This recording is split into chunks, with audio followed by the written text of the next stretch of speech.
Sí, sí. Porque el que está al lado de Padre Pepe.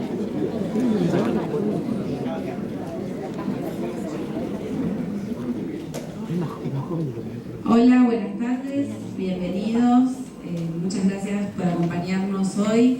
En nombre de Editorial Planeta le damos la bienvenida a la presentación de Francisco, el Papa del Pueblo, del periodista Mariano de Bedia, que la verdad es un honor para nosotros tener este libro, también escrito por Mariano, al quien muchos de ustedes ya conocen. Y nos acompaña, también es un honor para nosotros presentar al Padre Pepe, que nos acompaña en la presentación de este libro.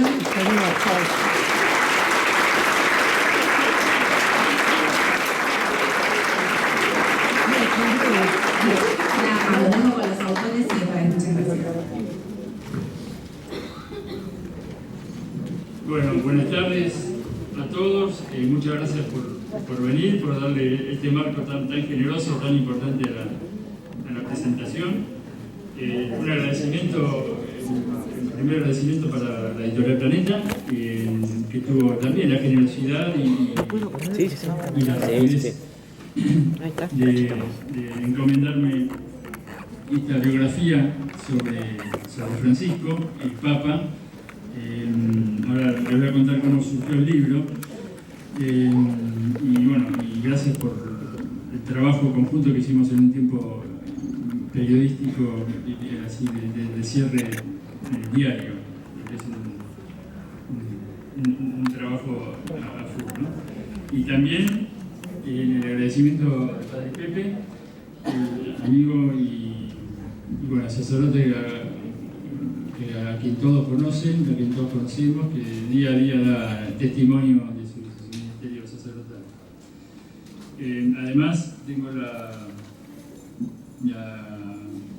poco habitual característica, digamos, de que el libro va a ser presentado por un compañero de colegio, porque fuimos compañeros de colegio en la primaria, de primero a tercer grado. Después los caminos nos separaron y bueno, nos volvimos a encontrar después. Yo entré periodística y parece que el pelo a uno no le fue preferido. quería contarles inicialmente, como les dije recién, cómo surgió el libro. A todos nos sorprendió la elección del Papa, la elección que hicieron los cardenales, que eligieron a Jorge Bergoglio, como él dijo, un cardenal venido casi del fin del mundo. Que a todos nos encontró cada uno, creo que va a recordar el momento en donde estaba y qué hizo cuando se enteró de la noticia, cuando él apareció sorpresivamente para todos nosotros en el balcón de la Basílica de San Pedro.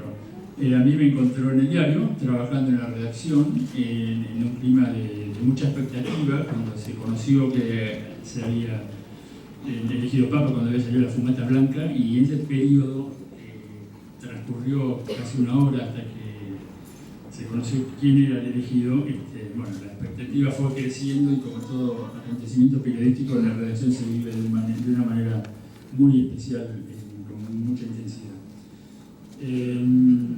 Quizás deberíamos remontarnos también a lo que fue el otro acontecimiento del año, el primer acontecimiento que fue el gesto histórico de la renuncia del Papa Benedicto, que también sorprendió hace casi 600 años, ¿no? que un Papa no renunciara. Más allá del hecho anecdótico, fue una noticia que bueno, sacudió la barca de Pedro, que se sacudió a la Iglesia y a todos nosotros. Este gesto, bueno, que creo que todos interpretaron como un gesto de humildad, tiene un rasgo que se continúa con los primeros gestos que hizo Francisco, ¿no?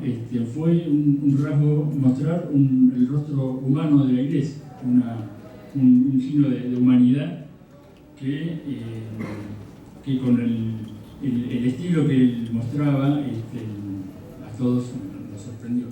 Pero que con sus gestos y su sencillez el Papa Francisco ha continuado. Creo que todos los días nos da muestras de esa humanidad, de esa sencillez, de esa cercanía.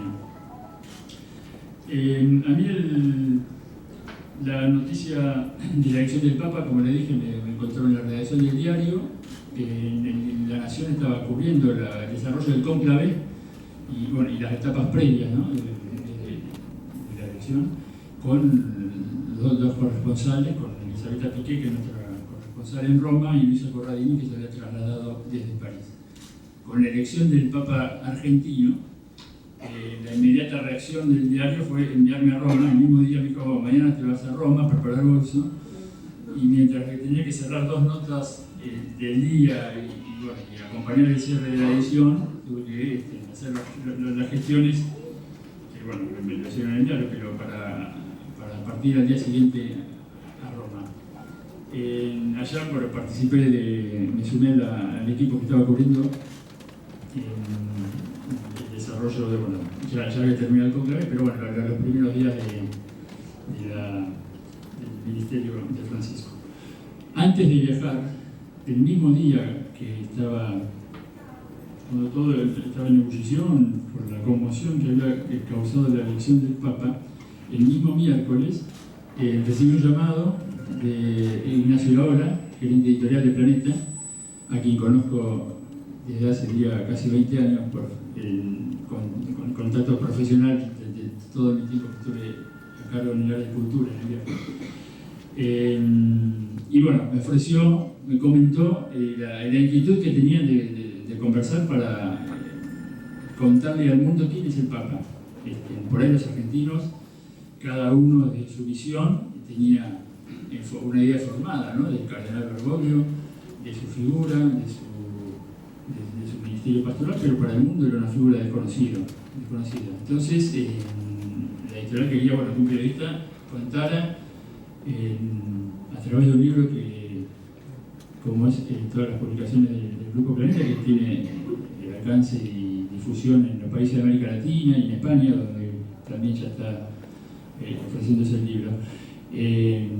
Y bueno, por supuesto, como desafío profesional me interesó la propuesta y sabía que teníamos que concretarlo en un tiempo relativamente breve por la urgencia periodística que el tema mantenía.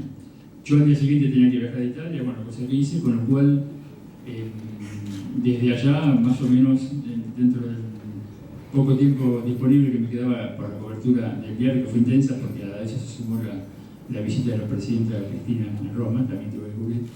Entonces, cuando estaba en Roma, más o menos por contactos vía mail, ahí nos acordamos un poco cómo sería el esquema y por supuesto yo aproveché la permanencia allá cuando veía gente, trataba de percibir un poco el clima y toda la repercusión que generaba la figura del Papa y además bueno, los testimonios que me sirvieron para contar en las crónicas de la Nación y además para incorporar en este libro. Por supuesto tuvimos que hacer entrevistas y lo tuvimos porque me acompañó una periodista muy joven, muy profesional, Iris, que no sé si estará por acá, y ahí me ayudó con algunas entrevistas, cosa que cuando regresé de Italia me puse a escribir, ¿no?, a hacer lo que es la redacción del libro con toda la información que teníamos, información que además es el fruto también de toda una trayectoria, de un recorrido de más de 20 años siguiendo en el diario la información religiosa. Bergoglio, para lo que cubrimos la actividad de la Iglesia en un medio de comunicación, por supuesto era una figura conocida, pero todos también conocemos el bajo perfil de su figura, poco amigo de dar entrevistas, un trato muy amable en el trato cotidiano, de un respeto muy marcado tanto para los grandes medios como para la pequeña revista parroquial que podía interesarse en su palabra. No era muy amigo de dar entrevistas, pero era de fácil acceso en todas las apariciones públicas que había tenido, ¿no? Y bueno, los gestos, como dije, de Bergoglio ya como Papa, fue una continuidad de lo que nosotros conocemos acá, pero por supuesto con una dimensión y un impacto mucho mayor. En el esquema que elegimos para desarrollar un poco su biografía, para contarle al mundo los aspectos más salientes de su trayectoria, están desarrollados en cada capítulo a partir de un recorrido cronológico. Fui incorporando anécdotas, testimonios, pero básicamente en un estilo bien periodístico, tratando de reflexionar y analizar el impacto y el significado de sus gestos, de sus palabras. Podrán ver en distintos tramos del libro diferentes actitudes, palabras, hasta homilías y gestos que ha tenido que anticipaban desde muy joven su preocupación por los pobres, por los necesitados. Hay una carta muy significativa, y yo la transcribo, porque él estaba en el seminario jesuita. Él era el mayor de 5 hermanos. Y estando en el seminario, teniendo 22, 23 años, le escribió una carta a su hermana menor, que tenía, creo que 12 años, o sea, se llevaban casi 9 o 10 años de diferencia. Y ya desde ese momento, eran, calculo yo, principios de los años 60, 61, le marcan una carta que le escribe, y que se difundió también en algunos medios, la cercanía que él sentía por los chicos necesitados. Y se las leo por dos fragmentos que son interesantes para que nos demos cuenta de cómo desde el comienzo el cardenal Baroglio, el Papa Francisco, tenía esta preocupación. Dice, le está hablando de su misión en Chile, donde en el seminario jesuita le tocó ir a estudiar y a comenzar a ejercer su ministerio siendo seminarista en un colegio en Chile, ¿no? Y dice, ahí daba clases de religión y se reunía con chicos de tercer y cuarto grado.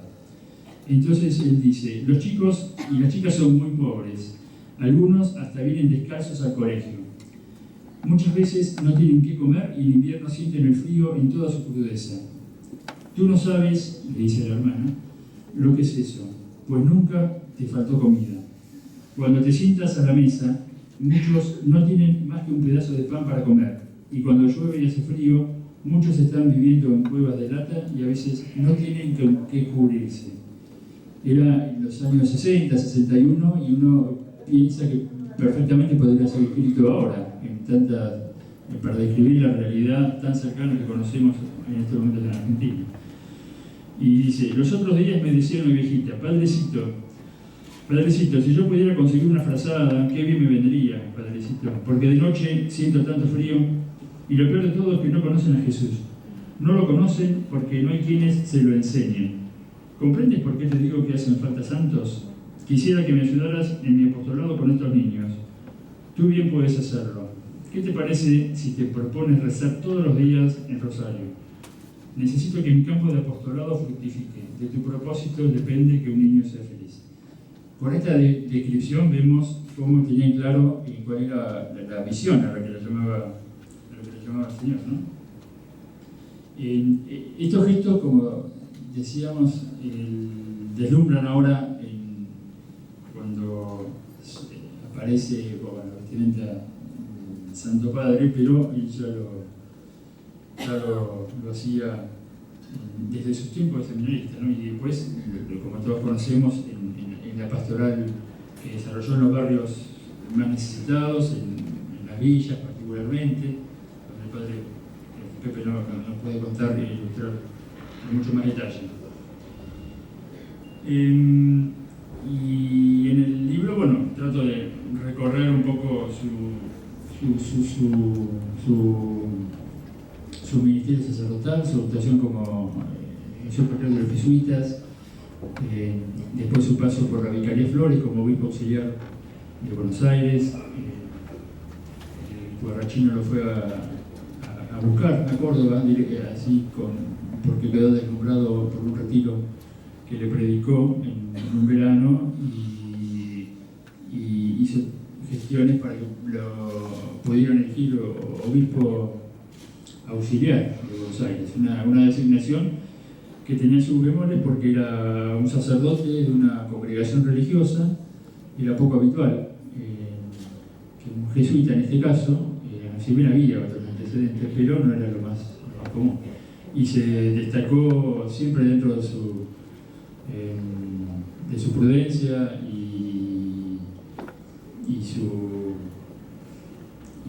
su poca afición, digamos, por los tridentes, ¿no? Por su silencio y su prudencia. Se destacó entre los obispos auxiliares y fue designado obispo adjutor. Cuando murió Corrochino, lógicamente quedó como arzobispo de Buenos Aires y ahí, bueno, lo empezamos a conocer un poco cada día. En todo esto lo más reciente, más conocido, ¿no? De su designación como cardenal, su presencia en los momentos de crisis de la Argentina y liderando en la Iglesia una posición de cercanía a los más castigados por la situación de pobreza, en sus enfrentamientos también con el poder de turno, que todos también no es más reciente.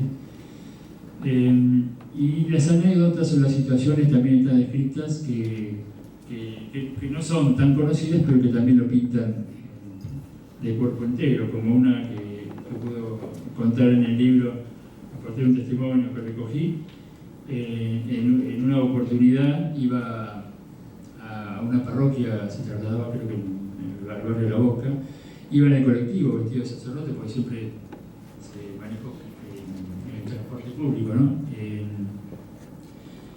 Y una señora que justo le tocó sentarse, compartir el asiento el doble en el colectivo, y al ver que estaba sentado delante de un sacerdote le pidió si lo podía confesar. Entonces, lógicamente, Gargoyle accedió dentro de la reserva que puede tenerse en un colectivo, y lógicamente, bueno, empezó la confesión, la señora hablaba principalmente y la escuchaba con mucha serenidad. Y bueno, pero llegó un momento en que Bergoglio le interrumpe y dice: perdón señora, yo dentro de 2 paradas me tengo que bajar.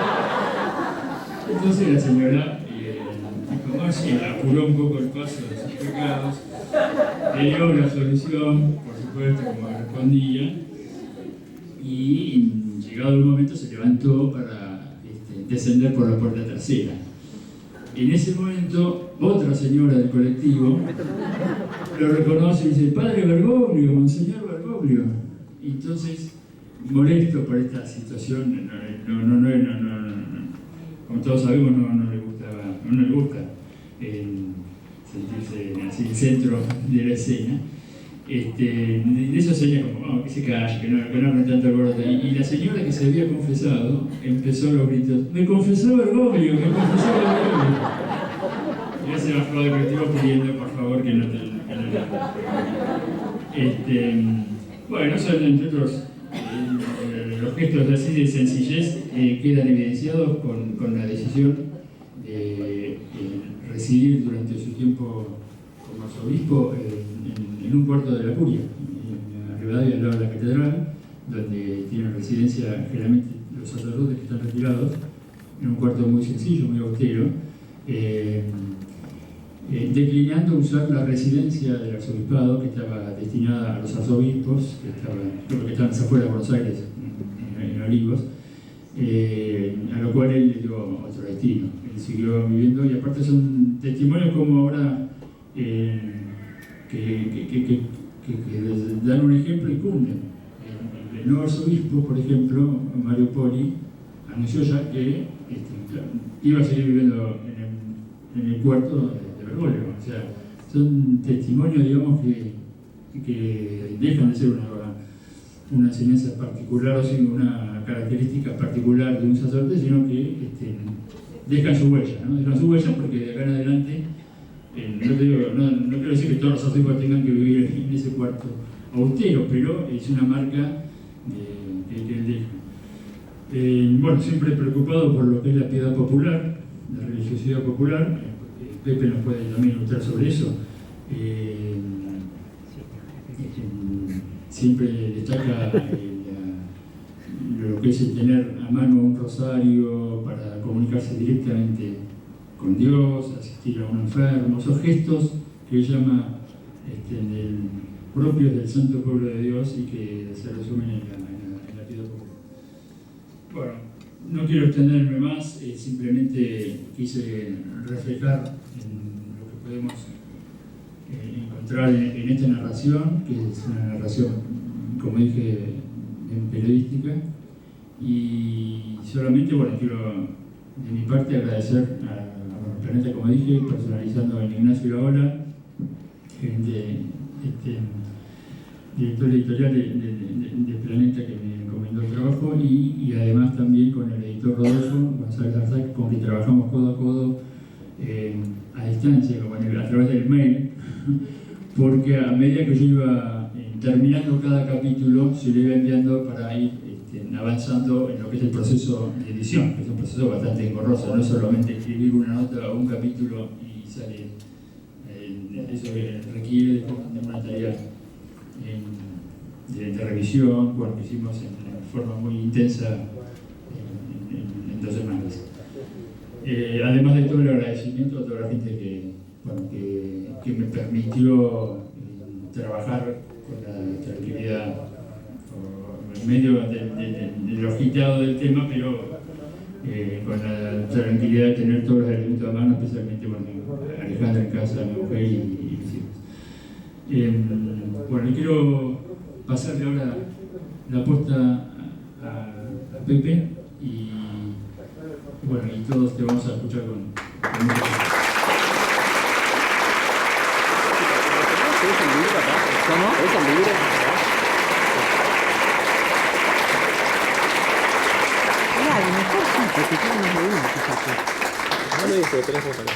Bueno, la verdad que una alegría poder compartir con mi compañero de primera a tercera. El colegio Benjamín Matías. Claro. Algunos pueden pensar que somos un colegio religioso, no, un colegio del Estado, en Caballito. Y ahí en la calle Hidalgo.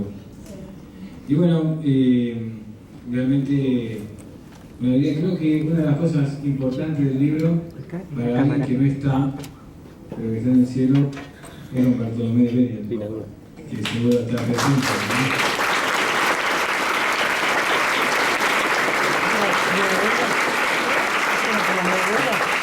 Acá en la primera fila, que también un aplauso para ella, que tiene familia.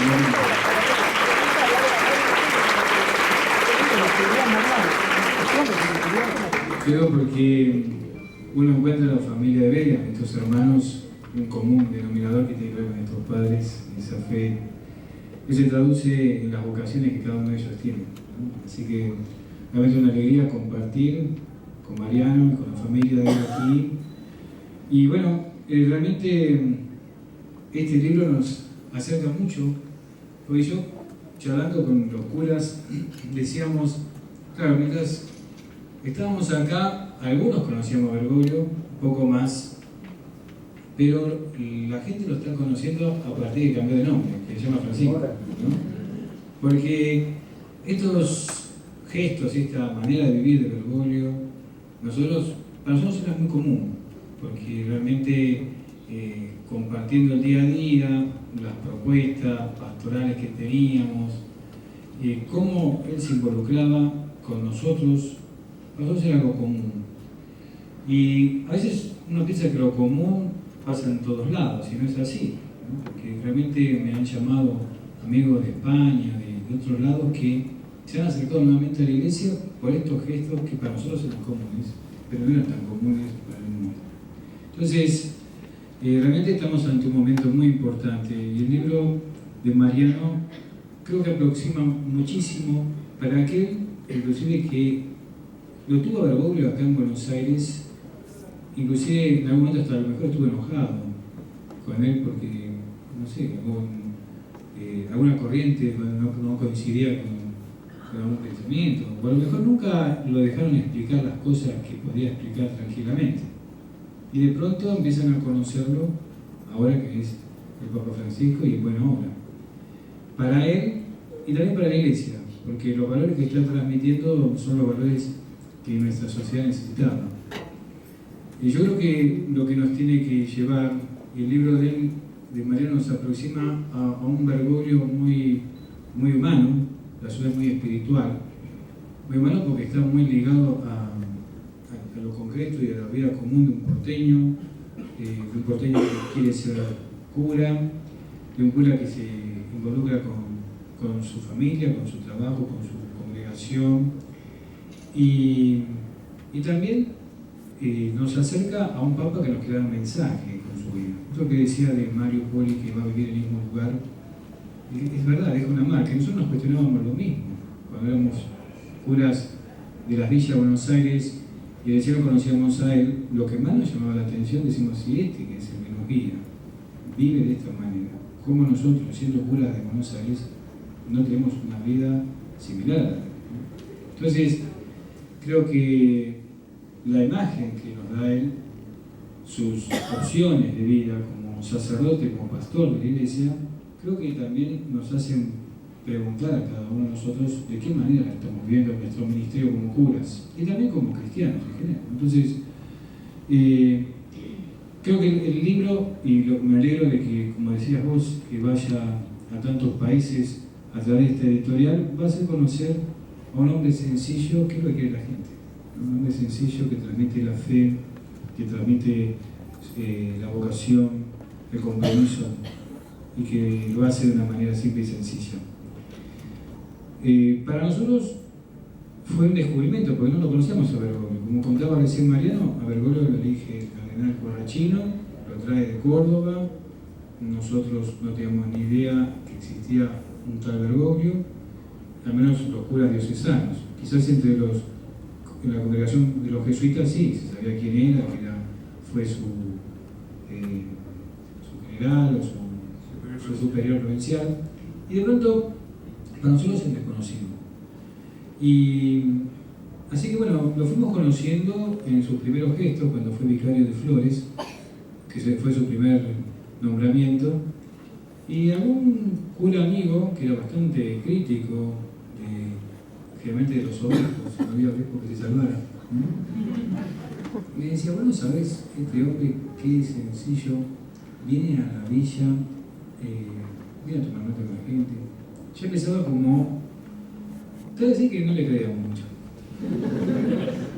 Y de pronto, cuando empezamos a conocerlo, por distintos motivos de la vida, me acerqué a él para charlar y empezamos a conocer a un hombre muy cercano, muy comprensivo, una persona sin prejuicios, una persona muy amplia. Y bueno, él me fue llevando un poco a la villa, porque empecé en Ciudad Oculta, de la parroquia de San Pantaleón, atendiendo a los chicos y a los jóvenes, que era su gran preocupación. Yo cuando leía la carta a Mariano, lo que pasa es que la carta esa me llamó mucho la atención porque uno entendía leyendo esta carta en el libro su gran preocupación, porque generalmente lo que me señaló del trabajo en Ciudad Oculta que tuve ese año era, me decía, trabajar con estos chicos, estos jóvenes protegidos. Él venía ya como vicario general que era y compartía las charlas con los chicos. Bueno, de allí me llevó a la Villa 21, ¿no? Y comencé siendo párroco con Corrachino, pero fue un poco gracias a que él me propuso como párroco de ahí. Y realmente él confió. Bergoglio no era una persona que dijera, tengo un proyecto para hacer en las villas. Más bien su idea era los curas que siguen viviendo en las villas y que él valoraba muchísimo, desde Mujica a esta parte, ¿no? Esta decisión fundamental de la iglesia de vivir dentro de la villa como un vecino más y trabajar desde la villa, cosa que no pasaba con el Estado, como dijimos muchas veces. El Estado siempre se ubicaba fuera de la villa, entonces si tenías que ir a un juzgado o a cualquier lado, siempre tenías que ir desde la villa. En cambio, la iglesia católica siempre estuvo en la villa, en la capital. Entonces, esto Bergoglio siempre lo repetía y decía como lo importante de los curas, de esa decisión del cardenal Aramburu, de decir, apruebo que estén los curas viviendo en las villas. Y que fue cambiando, porque la primera modalidad era bajo la forma de curas obreros. Después los mismos curas decidieron quedarse, porque la gente le decía, queremos un cura como cualquier barrio, no queremos que vayan a trabajar a la fábrica. Y bueno, esto lo valoraba mucho él. Y por eso siempre acompañó a los curas de las villas, desde su momento, desde su inicio como obispo. Esto que nos decía ese cura que estaba en Flores, en su vicaría, después lo fuimos viviendo todos, porque su aproximación era dejar trabajar, dejar que pudiéramos reunirnos, pensar, porque confiaba que esa cercanía con la gente iba a dar un camino, iba a responder a los desafíos de hoy. Evidentemente, hablábamos muchas veces con él, lo que Carlos Mujica tenía como desafío hacía 40 años atrás, y después el equipo tuvo en la época militar, o cuando retornó a la democracia, que empezaba a urbanizarse nuevamente las villas, o a poblarse, mejor dicho, nunca pensamos que el desafío de la droga que íbamos a tener. Mujica jamás había pensado en su vida que 40 años después sus sucesores iban a tener este problema y este desafío. Pero como Bergoglio siempre nos insistía en ser capaces de escuchar, de estar con la gente y de dar respuesta desde la realidad que estaban pasando.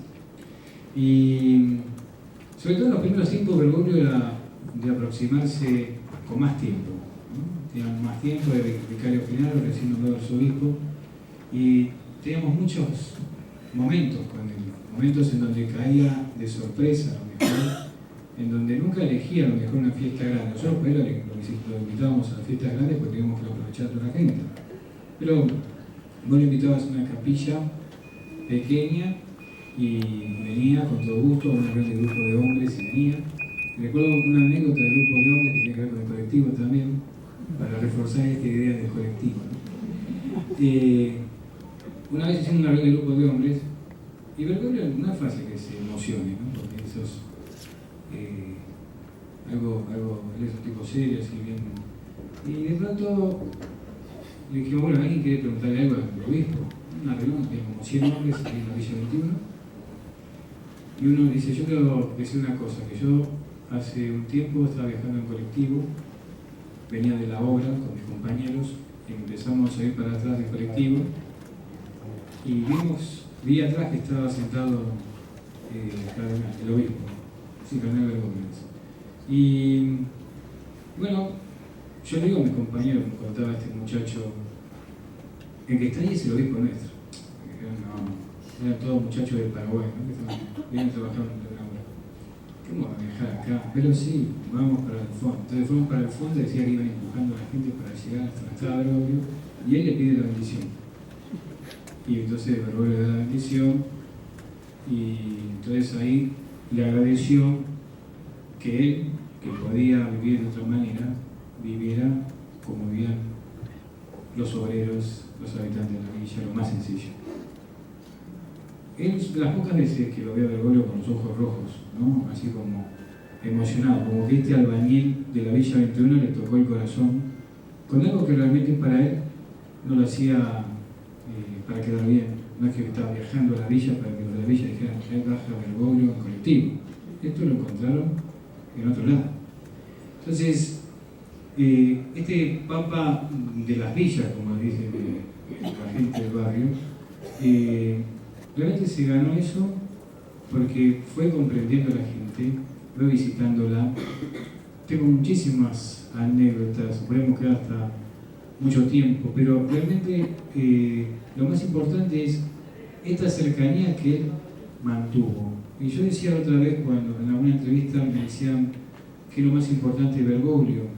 Y yo creo que, así como Aramburu, lo más importante en cuanto a esta decisión de crear el equipo de cura de las villas, yo creo que Bergoglio, para él el centro del poder no estaba en la Plaza de Mayo. Para él estaba el centro importante del poder espiritual, estaba en lo que llama las periferias, ¿no? Y la periferia territorial de la capital federal son las villas. Entonces, La mayoría del tiempo lo ibas a ver aceptando Barracas, Lugano, Mataderos, la Villa de Retiro, o quizás los lugares donde había conventillos, los lugares donde había trabajo esclavo, donde había una denuncia por trata de personas. Y realmente ahí se entró su ministerio. Por eso también no era tan conocido, porque no era que convocaba a la Plaza de Mayo para hacer un acto en el cual ponía mucha expectativa. Su expectativa estaba puesta en esos lugares a veces poco visibles. Yo diría, en épocas, hoy día la villa está puesta como tema importante. No digo que haya soluciones a los problemas de la villa, pero cuando no iba ningún funcionario a la villa, Bergoglio caminaba la villa. Eso lo puedo decir. Cuando no iba ningún, pocos funcionarios caminaban la villa, Bergoglio sí la caminaba, sí estaba ahí. Y eso la gente lo percibe. Entonces, creo que él puso el centro de su pastoral allí. Y también hizo mirar al resto de la ciudad a esos lugares, al menos a la iglesia. Entonces los curas en las villas éramos 8 o 9, pasamos a ser 22, 23. O sea, no solamente era una decisión de decir, voy, estoy con ustedes, sino que duplica la cantidad de curas. Los pensamientos nuestros, antes los curas de la villa se escribían algo y por ahí era medio, ¿cómo hacemos para que el obispo? Nosotros se lo pasábamos a él para que viera lo que estábamos pensando, y temas importantes en ese momento, el tema de la integración de la ciudad, ¿no? Los demás barrios con las villas, después el tema de las drogas, la despenalización de hechos que sufríamos en las villas. Y no solamente, bueno, lo leyó, nos dijo, comparto, digo, haga las correcciones que usted quiera. Sí, lo voy a hacer. Después voy a hacer escrito y tenía correcciones semánticas o haciendo unos brutos, escribiendo de otra manera, pero nada más. Y entonces uno dice, respetuoso del pensamiento y además acompañaba. Y no solamente hacía eso, sino que nos ponían el boletín eclesiástico. Que por ahí uno dice, bueno, que para para ustedes no es nada. Pero para los religiosos sabemos que el boletín eclesiástico es el boletín oficial de los obispados. Entonces, al colocarlo ahí, en el fondo está diciendo, esto también lo pienso yo. Esto también lo tienen que leer los demás sacerdotes, las demás religiosas. Entonces, quiere involucrar a toda la iglesia de Buenos Aires en el mismo pensamiento. Esto habla de que no es solamente acompañar de palabra, nos acompañó con su persona, nos acompañó la obra que realizamos en las villas y que se sigue realizando gracias al compromiso de él, no solamente humano, muchos curas, sino económico, y también del pensamiento y de lo espiritual. Por eso, esto que hemos descubierto nosotros, yo me alegro que a través de obras como la de Mariano se pueda difundir, se pueda conocer, porque realmente a veces los católicos tenemos que sufrir por los malos ejemplos, ¿no? A veces te dicen este tipo, y bueno, te lo remarcan, y a veces en los diarios puede salir en la tapa, y bueno, cuando hay alguien que realmente vive esta manera de ser, ¿no? Me pareció también brillante las contestaciones del libro acerca de las acusaciones contra él, injustas. Por suerte, gente calificada por nosotros, como Pérez Esquivel y otros, creo que nos dan la pauta de darnos un muy buen ejemplo. Es un momento espiritual importante para la Iglesia, para la Argentina, y no tenemos que desaprovecharlo. Creo que los momentos espirituales son pocos, así tan claros, y tenemos que en ese momento estar a la altura de Francisco y no desaprovecharlo, ¿no? A nivel de la Iglesia y a nivel de la Argentina, no solamente de la Iglesia, ¿no? Así que te agradecemos, Mariano, y bueno, espero que vendan muchos libros, ¿no?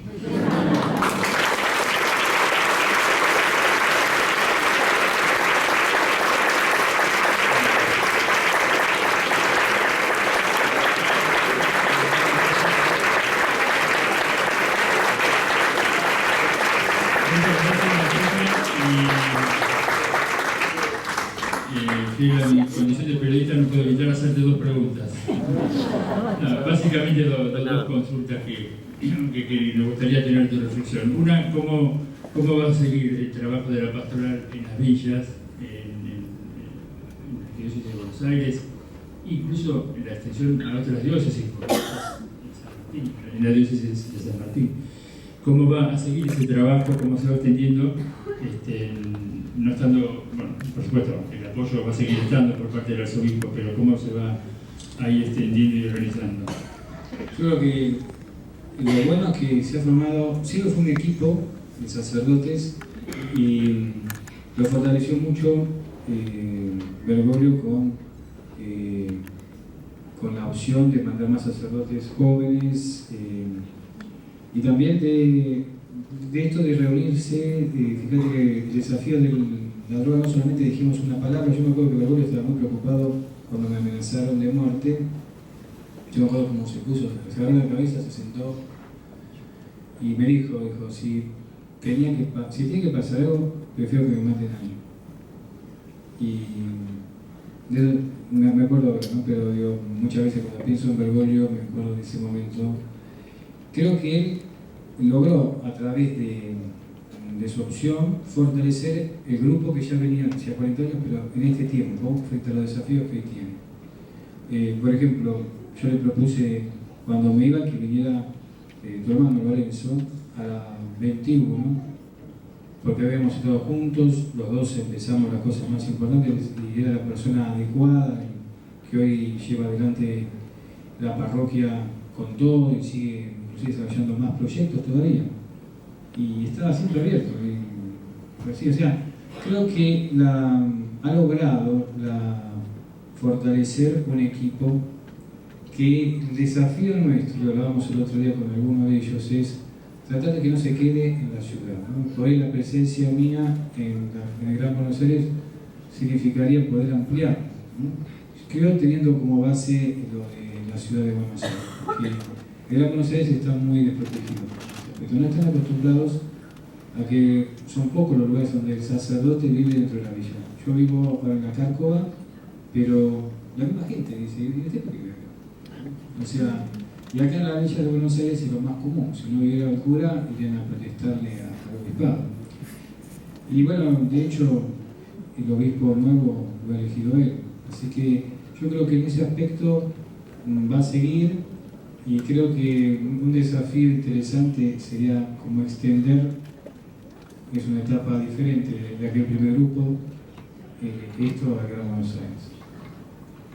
Me parece que merece también un reconocimiento al trabajo que están realizando en todas las villas, en la arquidiócesis, en la Villa 21, bueno, el padre Toto, Charlie, Facundo y Juan, en la Villa de Flores, con el padre Gustavo, y en otras villas que por ahí nosotros la reconocemos por las noticias que salen en los diarios, pero es un trabajo cotidiano que viene realizando.